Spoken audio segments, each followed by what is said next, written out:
Hello दोस्तों, कैसे आप सब। आई होप आप सब बहुत अच्छे होंगे। तो मैं लेके आया हूँ आपके क्लास 10th में जो फर्स्ट चैप्टर है उसमें काम आने वाली डेफिनेशन।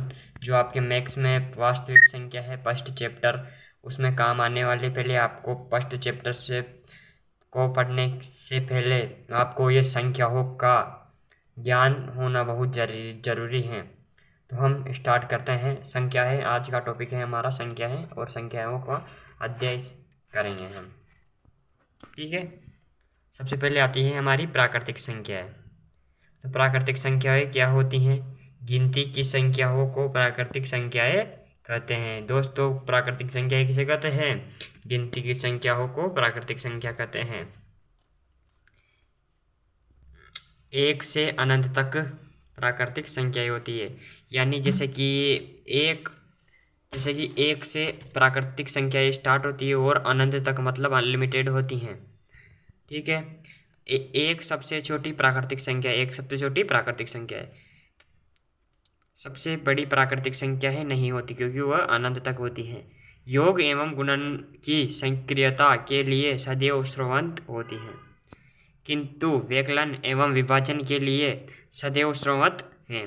इन्हें कैपिटल एन से प्रदर्शित किया जाता है।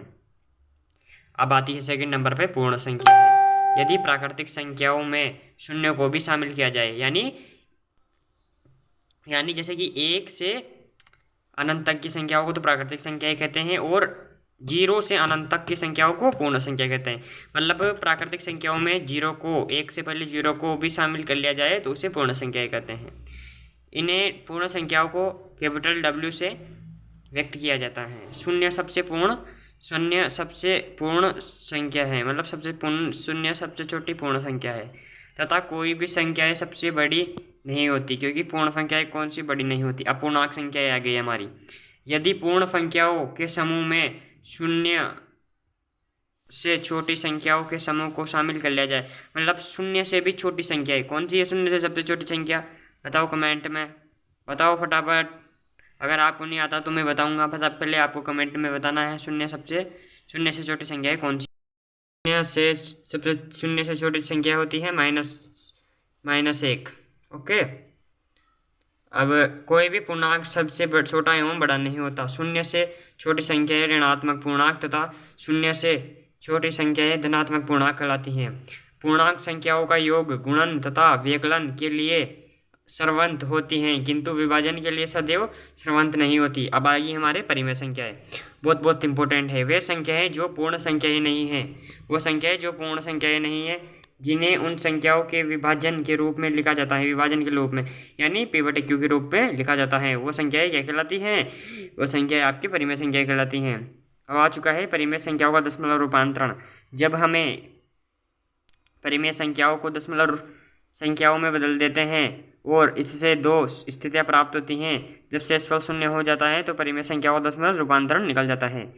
शांत दशमलव किसे कहते हैं? जब शेषफल शून्य हो जाता है इस स्थिति को शांत दशमलव कहते हैं। जब शेषफल शून्य हो जाता है तो इस स्थिति को शांत दशमलव कहते हैं। अब आ गया वे परिमेय संख्या है जिनमें हर के स्थान पर हर की संख्या हर क्या होता है और हंस क्या होता है, यह भी हमने आपके लिए अलग वीडियो से बताऊंगा, इनमें भी आपको विस्तार से। तो पहले अब अपनी अपरिमेय संख्या है। अब आती है अपरिमेय संख्या है। वे संख्या है जिन्हें p/q के रूप में नहीं लिखा जा सकता, वह अपरिमेय संख्या कहलाती है।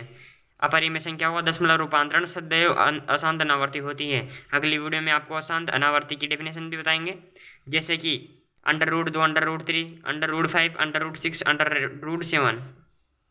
भाज्य संख्याएं क्या होती है? जो संख्याएं एक एवं स्वयं के अतिरिक्त किसी अन्य संख्याओं से भी पूर्ण विभाजित हो जाती है, अर्थात जिन संख्याओं का एक एवं स्वयं के अतिरिक्त कोई अन्य गुणनखंड भी नहीं होता, भाज्य संख्याएं कहलाती हैं। जैसे 4, 6, 8, 9, 10, 12, 14, 15, 16, 18 इत्यादि। अभाज्य संख्या क्या होती है? जो संख्याएं एक एवं स्वयं के अतिरिक्त किसी अन्य संख्याओं से पूर्ण विभाजित नहीं होती हैं, अर्थात जिन संख्याओं के एक एवं स्वयं के अतिरिक्त कोई अन्य गुणनखंड नहीं होते हैं, अभाज्य संख्याएं कहलाती हैं। 2, 3, 5, 7, 11 हमारी सभाज्य संख्याएं। जिन संख्याओं का मसप को जानते हो होंगे आप, MOSFET, जैसे इससे इंग्लिश में क्या बोलते हैं, HCF बोलते हैं। MOSFET को इंग्लिश में क्या बोलते हैं, HCF, हाईएस्ट कॉमन फैक्टर। हाँ, तो जिन संख्याओं का MOSFET एक होता है, अर्थात जिन संख्याओं का उभयनिष्ठ गुणनखंड केवल एक ही होता है, वह संख्याएं परस्पर सभाज्य संख्याएं कहलाती हैं। अब उसके बाद आता है हमारा अशांत दशमलव, अशांत आवर्ती। वे परिमेय संख्याएं जिनके हर के गुणनखंडों में 2 या 5 के अतिरिक्त अन्य संख्याएं भी आती हैं, ऐसी संख्याओं को रूपांतरण अशांत आवर्ती होती हैं। जैसे कि 1/3, 2/7। अशांत अनावर्ती वे संख्या है जिनका दशमलव रूपांतरण, जिसमें दशमलव के बाद में अंकों की पुनरावृत्ति होती है, किंतु अंकों की पुनरावृत्ति का क्रम अनिश्चित होता है, ऐसी संख्याओं को हम क्या कहते हैं, अशांत अनावर्ती। अब लास्ट आपका इम्पोर्टेंट संख्याओं का वास्तविक संख्या है, जो आपके चैप्टर 1 है मैथ्स में, क्लास 10th वालों के। तो वास्तविक संख्या क्या होती है, जैसे संख्याओं का समूह जिसमें परिमेय संख्या भी पाई जाती है। परिमेय संख्या मतलब जितनी भी हमने इसके पहले अध्ययन किया है, जितनी भी संख्याओं को हमने अध्ययन किया है वो वास्तविक संख्याओं में पाई जाती हैं, उन्हें ही वास्तविक संख्याएं कहते हैं।